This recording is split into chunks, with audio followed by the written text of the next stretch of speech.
Ben ritrovati amici di Speciale Pianura Veneta.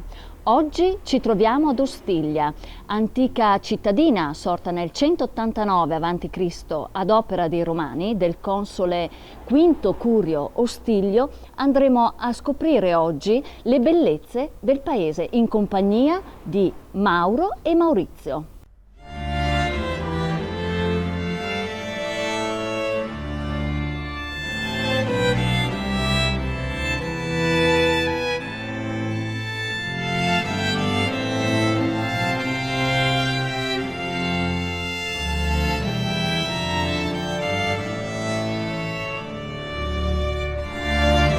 Do il benvenuto a Mauro e a Maurizio, anime storiche di Ostiglia, per spiegarci dove ci troviamo.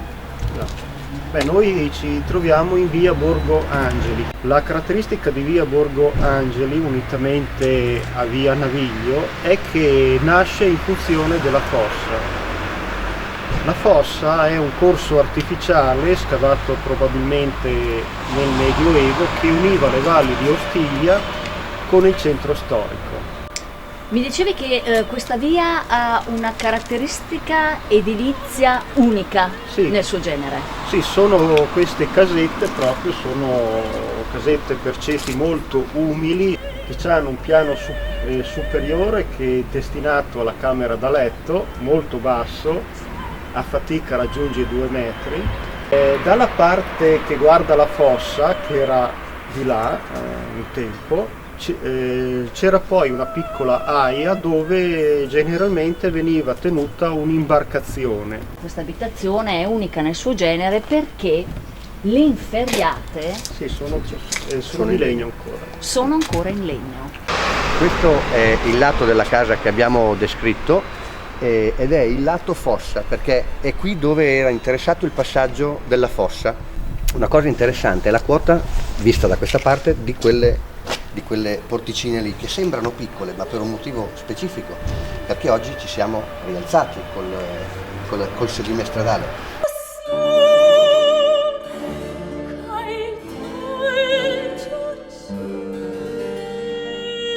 Via Ghinosi, una via intitolata a quello che è stato l'ex... uno dei sindaci di Ostiglia, Perfetto. Un sindaco dell'Ottocento. Ci troviamo di fronte al teatro Mario Monicelli, un tempo teatro sociale, è una costruzione dell'Ottocento, purtroppo fu bombardata nel corso della Seconda Guerra Mondiale, per cui l'interno è stato totalmente rifatto. Ecco, ma mi ricordava Maurizio che non è... Che Ostiglia non aveva solo questo teatro, ce n'era anche un altro che era il Teatro Paganini, oggi in disuso o dismesso, tra l'altro di proprietà privata. Bello notare quell'insegna ancora con le caratteristiche del periodo, quindi qui siamo nei primi del Novecento, e qui era ubicata una trattoria anche abbastanza rinomata per il periodo.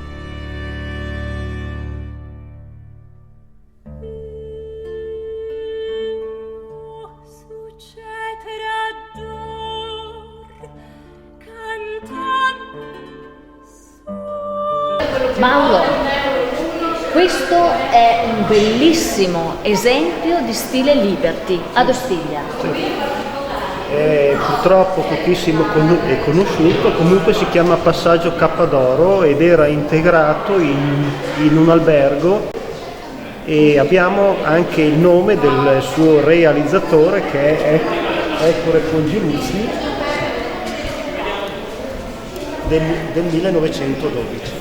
Oltre c'è quello che era il Teatro Cinema Paganini, che anch'esso riprende delle forme Liberty, anche se diciamo non c'ha quell'impatto visivo come questo passaggio.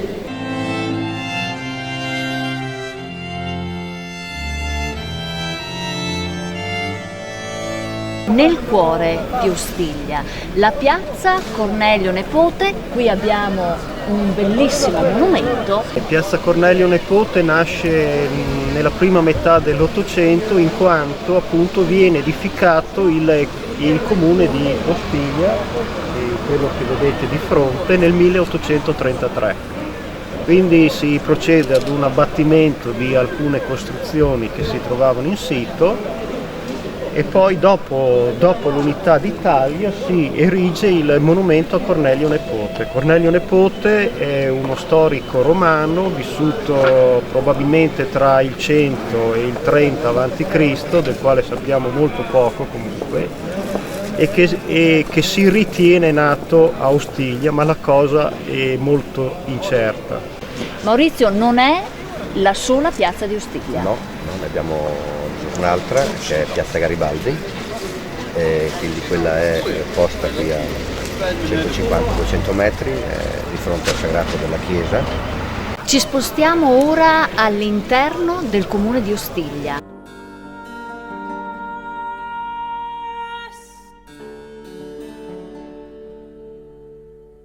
Un palazzo del 1800 circa, dove ospita quello che è il Museo Archeologico di Ostiglia e anche la biblioteca musicale. Una biblioteca musicale unica nel suo genere. Perché? Esatto, perché custodisce dei documenti proprio musicali, spartiti, autografi, trattati, con testi che vanno dal XVI secolo fino all'Ottocento.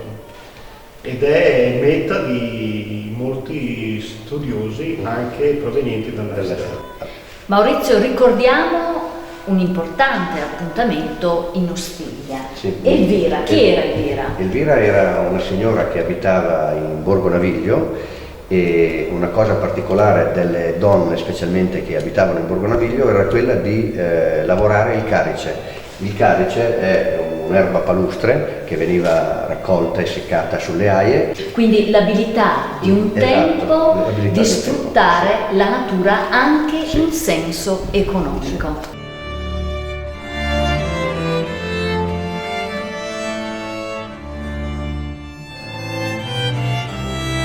Mauro, siamo all'interno della sede del gruppo archeologico ostigliese, fondato nel 1979 da volontari appunto appassionati di storia antica e di archeologia. E oggi tu ne sei il presidente. Abbiamo trovato testimonianze preistoriche che datano fin dal Mesolitico, cioè circa 10.000 anni fa. Queste locandine che non sono appese al muro a caso, ma sono testimonianza di tutto quello che è stato un lavoro di conferenze, dibattiti, tutti diciamo tenuti, patrocinati, voluti dal gruppo archeologico. Collaboriamo, siamo collaboratori con la sovrintendenza, gli scavi li fa la sovrintendenza, noi facciamo i recuperi di superficie o le segnalazioni.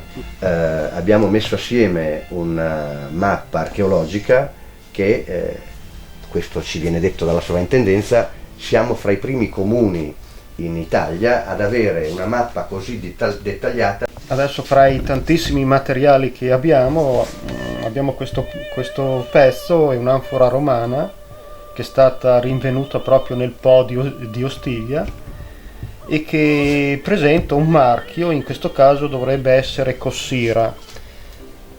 Non è chiaro se Cossira si intende la provenienza, la località, oppure è da riferire proprio al nome del proprietario. Questo è un particolare tipo di ceramica romana che si chiama a pareti sottili, è della prima età imperiale e il suo compito era, diciamo, l'imitazione dell'argento. Questo frammento è stato ritrovato nel Po. Sì. E la posizione dove è stato trovato è nei pressi della vecchia torre, quella oggi sprofondata nel Po, e zona molto particolare anche se non studiata, perché si pensa, da scavi effettuati durante la costruzione della centrale e da altri lavori effettuati sulla banchina di quell'argine lì, che sotto ci sia un sito archeologico notevole. Nel periodo gonzaghesco abbiamo questa serie di frammenti ceramici che datano alla fine del 1400 o al 1500 e che sono stati raccolti a Pontemolino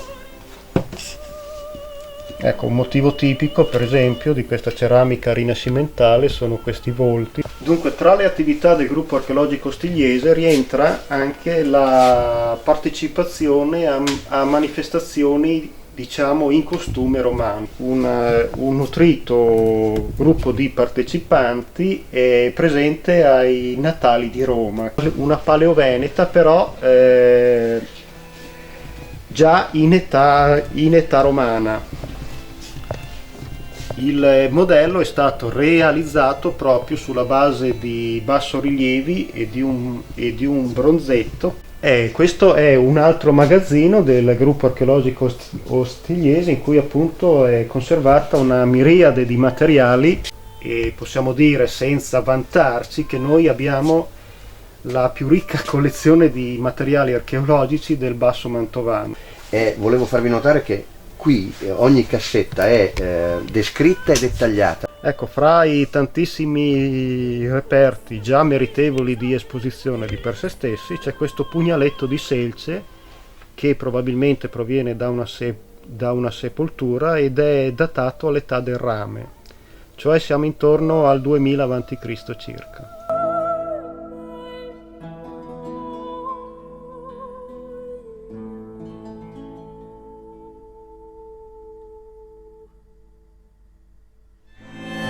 Siamo nel 1152 quando l'allora marchese Ermanno di Verona decide di fortificare Ostiglia. Esatto, questa necessità di fortificare Ostiglia nasce dal fatto che già a quei tempi c'era un porto sul Po. In alcuni periodi storici le province che si contendevano Ostiglia per la sua posizione strategica sul Po erano anche 4: la provincia di Verona, la provincia di Mantova, Brescia e Ferrara. Oggi sono sopravvissute 3 torri, la chiesa e qualche pezzo della cortina muraria che però è stato inglobato negli edifici che si sono addossati contro.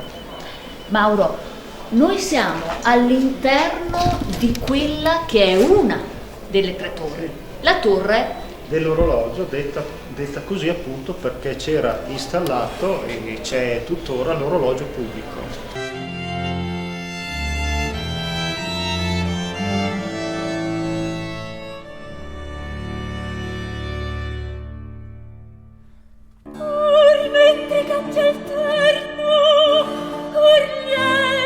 Noi adesso ci troviamo proprio all'interno del castello, che poi sarebbe più giusto chiamare recinto fortificato, perché era appunto un muro con delle torri che racchiudevano questo abitato. La chiesa di Santa Maria in Castello fu ampliata nell'800 e purtroppo bombardata nel 1945 dagli anglo-americani.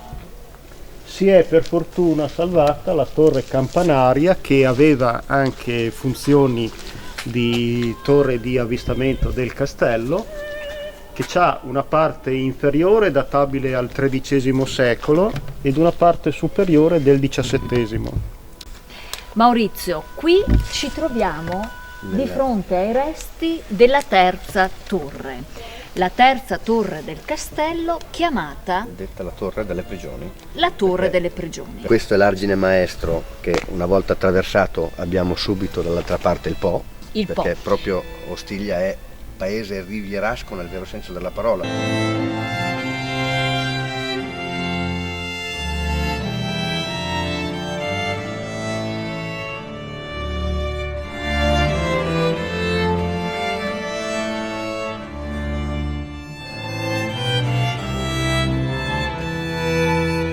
Questo qua era la prigione, la rocca delle prigioni, dove qua c'era il camminatoio e sparavano. E qua erano i condannati di gallina, diciamo, i condannati di giornata. Ecco. Invece gli adulteri, quelli che gli facevano le cose, sia il marito che la moglie, cioè quei danni lì che facevano, li attaccavano a questi 2 ganci qua. Lì c'era un'altra porticina, che questa? poi sotto i tunnel. Dentro c'erano solo i condannati a morte.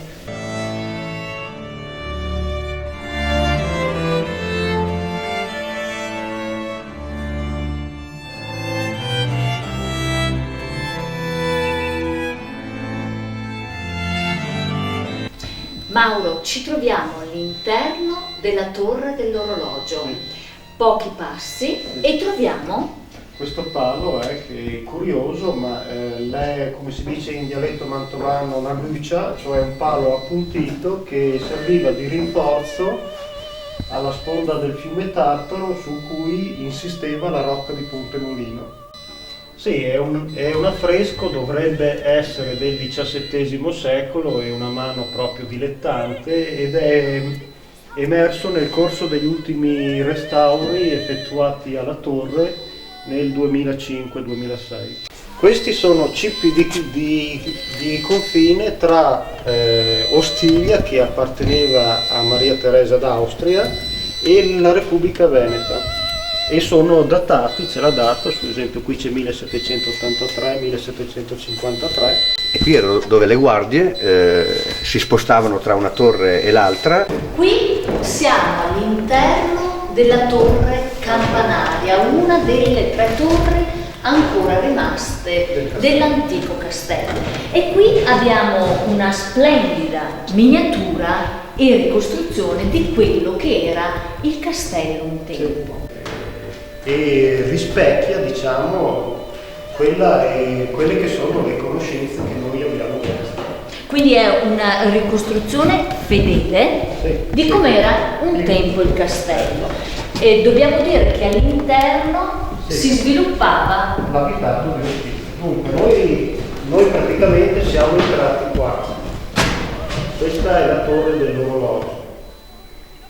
Questa è Santa Maria in Castello, come si presentava prima dei rifacimenti dell'Ottocento. Quella è la torre dove ci sono le prigioni, e questa è la rocca che è franata in Po nel 1729 perché la corrente fluviale aveva eroso le fondazioni. Quindi noi dobbiamo immaginare che in questo lato passasse il Po.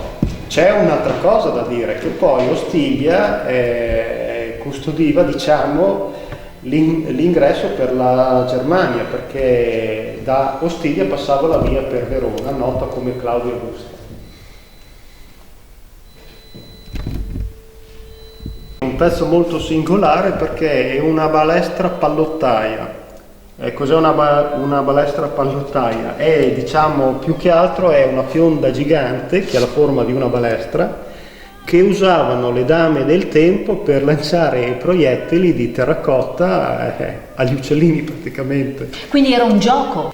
È un pezzo molto antico perché risale al XVI secolo. E dove è stato trovato così intatto? Sì, in Po.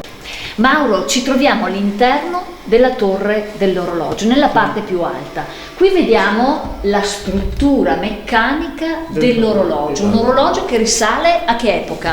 Abbiamo la notizia più antica di un orologio fin dal XV secolo, quello che attualmente si vede risale all'Ottocento. Questo è un orologio con i pesi, quindi a trazione. Questo non ha bisogno di essere caricato con la chiave, o il suo funzionamento è determinato da questi pesi che nella loro trazione, hai capito, fanno muovere il meccanismo. Per caricarlo basta issare i pesi in alto e loro piano piano scendono e creano questa forza cinetica di trazione e mettono in funzione l'orologio. Ringrazio di cuore i miei compagni di viaggio Mauro e Maurizio del gruppo archeologico di Ostiglia. Ricordo che per chi volesse avere delle informazioni, volesse fare delle visite qui ad Ostiglia, può contattarli. Avete anche una vostra pagina Facebook, certo. E quindi siete anche in rete, accessibili a tutti. Allora diamo tutti l'appuntamento qui ad Ostiglia per vivere ed ammirare queste bellezze, e noi ci spostiamo alla Riseria Lucchi. Buonasera, qui Fiammetta in terra di Calubria con la Proloco Carpanea di Casaleone e il comitato promotore del progetto pista ciclabile Ostiglia Treviso. Oggi siamo ospiti della riseria Lucchi Antonio, che ringraziamo, e ringraziamo anche il comune di Ostiglia per il patrocinio. Insieme all'ottimo riso che si coltiva nel basso mantovano e veronese, siamo qui per promuovere anche un altro prodotto tipico, il radicchio veronese IGP. E qui con me i sindaci di Casaleone Andrea Gennari ed il sindaco di Revere Sergio Faioni.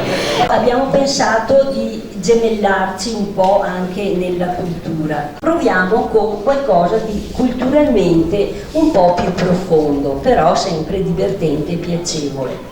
Allora ci siamo messi d'accordo, abbiamo accettato l'invito e siamo contenti di essere qua in quel di Ostiglia. Questa serata l'abbiamo dedicata, diciamo, alla chiusura degli eventi della nostra regione, che è il Veneto del Mistero. Però per stare sul territorio l'abbiamo chiamato il territorio racconta. Adesso stiamo facendo 2,5 kg di riso alla mantovana. Allora abbiamo messo 2,7 litri di acqua, mettiamo 6 dadi di gusto classico per fare il brodo.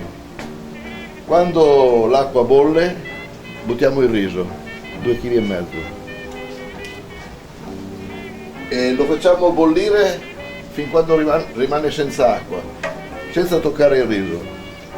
Quando rimane senza acqua mettiamo il gas al minimo, il fornello al minimo, la fiamma al minimo, e lì lo lasciamo per 5 minuti, poi gli diamo una mescolata, e così fino a cottura.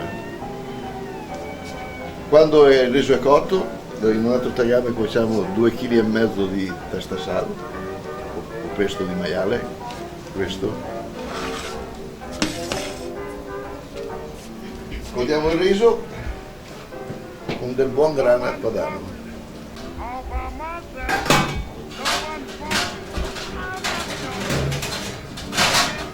Risotto con radicchio veronese. Facciamo in una casseruola, mettiamo dentro un po' di testa sal. Quando il testa sal è cotto, mettiamo dentro il riso. Facciamo tostare il riso con un po' di vino bianco. Quando il riso è tostato mettiamo il radicchio tagliato a pezzettini come questo, vedi? Quando mettiamo dentro il radicchio aggiungiamo del lambrusco mantovano, che è molto scuro. Lo portiamo a cottura con del brodo. A cottura aggiungiamo un po' di gorgonzola. Poi va mantecato con un po' di grana padano.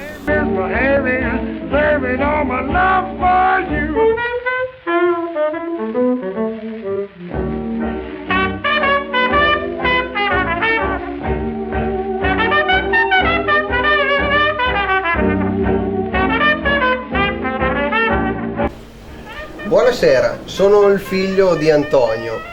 Questo qui l'abbiamo pescato noi durante il prima del raccolto del riso, quando vengono asciugate le risaie nei fossi centrali, nei canali, dove rimane l'acqua c'è il pesciolino e i pescegatti.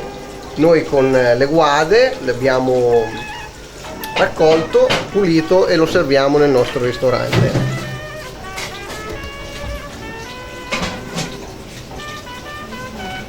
Sono quasi 20 anni che abbiamo la riseria e lo coltiviamo, lo raccogliamo noi, lo lavoriamo noi, lo pigliamo noi